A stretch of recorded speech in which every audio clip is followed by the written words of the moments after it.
Nananatiling mataas ang presyo ng mga pangunahing bilihin tulad ng bigas at bawang, kaya ang mga misis kanya-kanyang diskarte na sa pagtitipid para magpagkasya ang budget.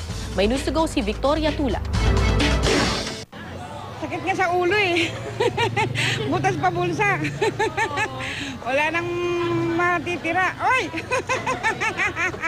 Napapakamot na lang ng ulo ang aling ito sa taas ng presyo ng mga bilihin. Ang dati raw na 1,000 pisong budget niya para sa isang linggo para sa pamilya niyang may 5 miyembro, ngayon kapos na at inaabot na lang ng hanggang 3 araw.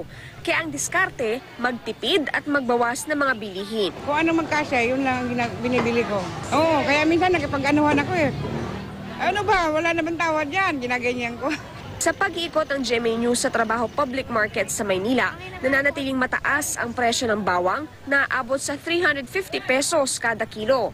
Ang commercial well-milled rice naman ay mula 44 pesos hanggang 53 pesos kada kilo depende sa klase. Ang karne ng baboy at manok, 10 pesos hanggang 20 pesos ang itinaas.